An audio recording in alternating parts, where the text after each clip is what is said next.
We're going to get a little bit into the cultures with the next activity, which is called Tiny Teach. So you can actually just circle up. You can stay standing, but circle up.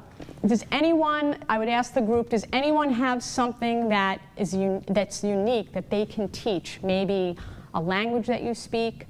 You can explain, you can show us a dance from the country that your family is from or that you're from.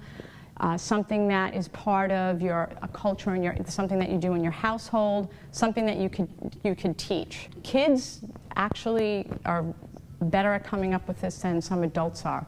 I've seen kids teach each other how to do a dance, how to sing a song, how to recite a poem, how to do a rap song, all kinds of things. So we ask them real quickly, and it's called Tiny Teach because it has to be something that you can teach someone in a few minutes. But for the activity for the kids, again, I pair them up.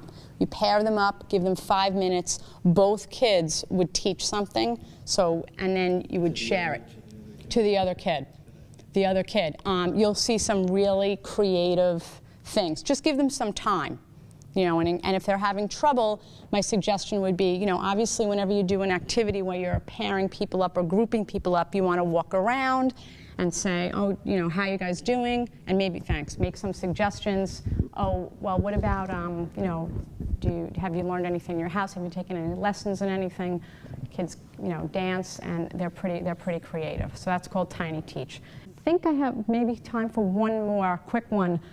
This is called perspective. So if you guys could take a seat again on the floor. And perspective. So perspective is we're trying to, get, with the same theme of respecting other people's commonalities and differences, we're going to talk about how people sometimes view things differently. So these are very small items for traveling purposes. But you can, you can use anything. You could use the trash that Taryn brought out too, for this activity. If you can use whatever you have in the room. You can use whatever is in the room that you're working with. It doesn't matter, and you just put the item in the middle of the floor. Now this is, I don't think the camera could see this, but this is a graduation cap. So you ask people to say what this makes them think of. So this is a very small graduation cap. What is it? Anyone want to comment on what this makes them think about? It looks like a Monopoly piece. All right, I'm going to put a larger item, okay, which is a bungee cord. What does this make you think? Like a noose. A noose? Okay. Anyone else? Makes me think of packing. Okay. Okay, packing up for camping. All right, one more item, a very small dice. Board game. A board game? Makes me think of a craps table, Las Vegas. The bungee cord sticks out the most for me because you said a noose and you said packing for a camping trip, and those were two pretty drastic, different answers. So the point of this perspective activity is to just put any sort of items that you have and just get an idea of what people, how they react. And ask the kids to think about that you may see something one way and I see it another. Now, and neither one of them were wrong, right? So they're both right, but it's just that other people look at things a little bit differently. So you have commonalities, Tiny Teach, perspective, and just a few activities just trying to illustrate, keep that theme running of we have things in common, we may not have things in common, but we can still all get along and appreciate our differences. Now you're kind of closing your target activity out for the night. You've done your activity that hopefully lasted about a half an hour to 40 minutes, and now you're going to move on to a little bit of possible like a transition activity. So I'm going to turn it over to Taryn.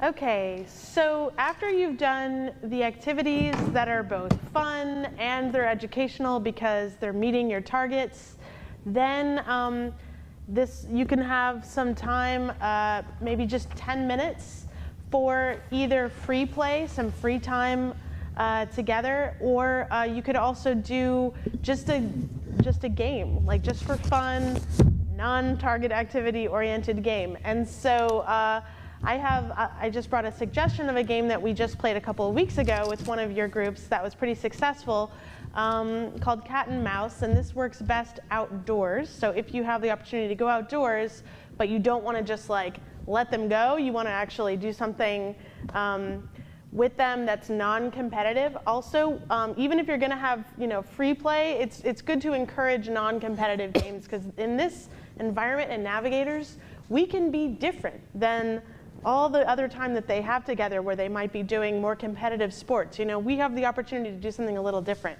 So for Cat and Mouse, it's a form of tag, and if you've worked with kids, tag's pretty fun.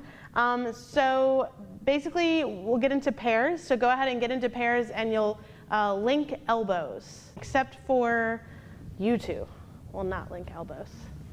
But you can all stand. This is sometimes also called elbow tag.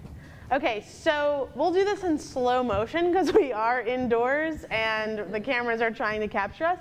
So, so everybody has linked elbows, and they really, if this is outdoors, they want to stand much farther apart than when they're standing now. And one of you can be the mouse, and one of you can be the cat. And so the mouse is being chased, so that'll be Katiana, and so you will chase the mouse, and that will continue until Katiana, the way that she can get out of being a mouse is if she links arms with somebody. So if she links arms here, now he is the new mouse. So now he's being chased. So let's just try this if you can kind of like run in slow motion. But it's really fun, and they'll play it for much longer than the allotted time, most likely.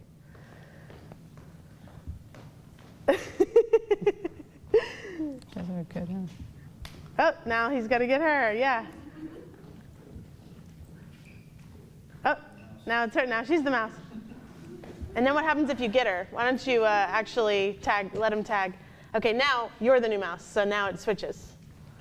So he tagged her, now he's the mouse. Oh, now she's got to get her. Oh, now it's Brenda. Oh, now so, yeah.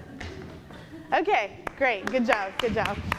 Okay, so that's just one example of a game that is extremely fun. It's not non-competitive, nobody wins, nobody loses, but they actually don't figure that out because it's so fun. They didn't really make that connection, that we weren't getting to a place of winning or losing. And so at the end of the game, everybody felt great, and everybody had gotten some of their energy out. So free time is just 10 minutes at the end, especially if you have time. If you don't have time, then that might be the way it goes. But if you have time, that can be a good carrot also for them keeping to the contract, or for them keeping to the peaceable being. So that can be something that, if you were really disrespectful, if you weren't, respecting the contract, then maybe you don't get to have the free time, or maybe you get a couple minutes taken off of free time. To go over meal preparation might seem like, why are we going over meal preparation? But it really is an important component of the meeting, and it's important that it's structured to some extent. You don't want it has, and I think that it helps them to learn, proper manners and helping each other out, and the nice parts of having a meal with people. And that it enables them to be able to sit, enjoy the meal, and actually have a conversation. So what we recommend is giving people jobs so that the meal actually runs through, even if it's just pizza, that it's actually a smooth process, and that people are, lining up, helping out. So what I had, we had come up with is sort of a job chart, and just like you can leave I'm hoping that you can leave your contract at your sites. We're hoping that if you're able to do something like this and leave it at your site so that it's there for you. What I did here was this is just poster board. I mean, you can use oak tag too. And this is Velcro, which you have, it's double-sided, so you have two pieces. So that I say that Jamie, on the meeting that's going to be on May 22nd, Jamie sets the table, Caroline takes attendance, Sarah reads the moral compass. I left some room to add other jobs. You may have other jobs in your meeting that are something that you need someone to attend to. You could have somebody hand out the shirts. I left this blank so you can see what it looks like. So you can write your jobs, you can make your name tags for everyone in your group, and then every week you just move them around. So Paul served the meal last week, today he's going to set the table. This works like a charm, because first of all, kids will follow this. It's important to them, they will follow it. And also, a little note is to keep track of your jobs, because you want to make sure that the kids will remember, well, I set the table last week, so make sure you're moving it around, and somehow you sort of write it down so that you know that or you could just do a simple thing where you just go counterclockwise all the time. So that's just the job chart that'll help keep track of everything. So I have on here setting table, making lemonade or whatever drink, iced tea, serving the meal, and the cleanup. But again, add whatever you need to add to that. And that'll be something that you can refer to every week.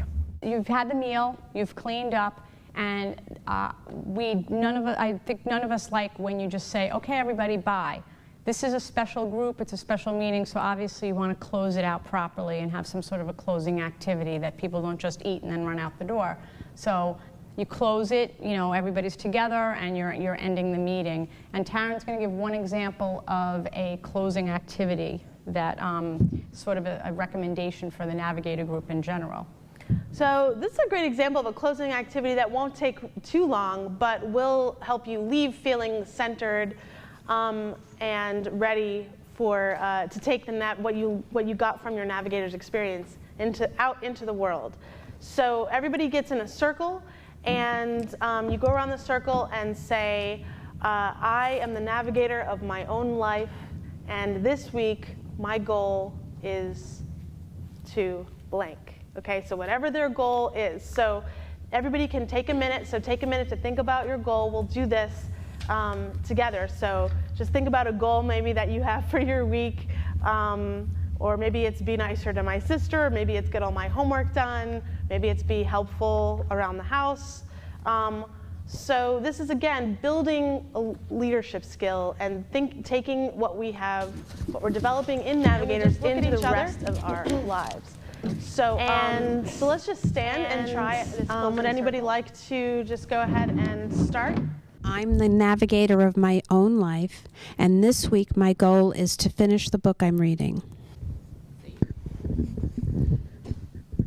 I am the Navigator of my own life, and this week my goal is to learn how to make a pot roast.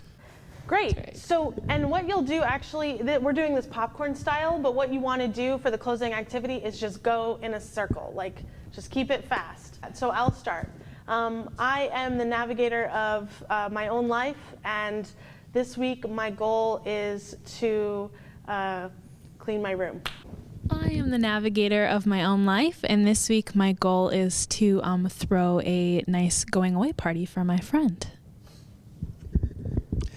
I am the Navigator of my own life, and this week my goal is to be more organized. Okay, great. So, and then you can also seal it with another go Navigators, all hands in if you wanted to. Go Navigators! Okay, and then it's time to go, and it's time for While pickup. you're in the circle, and actually this is the same style of either circling up popcorn style, doing a popcorn style, or just going around, which I like, is asking people any comments they had about an activity. An activity that maybe had some more meaning than just like a fun game. And you could say, what did you think? Give me a quick reaction of the last activity. Same thing. Let's say fun, fast, didn't like it, happy, whatever. So just go around. So if you want to get some reactions from kids sometimes to gauge how things are going, where you're at, that's a quick way to do it. It's actually called the quickest debrief. So you could just go around, it's like a thermometer reading. So that's something you could do after each activity? After an activity. I wouldn't do it I wouldn't do it more than once an evening, and I don't even know if I would do it every week. But it's when you feel like you want to get a gauge or get an idea, it's useful. Or if you wanted to process an activity, talk about it more, and you don't have the time, this is another way to just get some feedback from the kids or have them think about the usefulness of the activity or what they got out of it.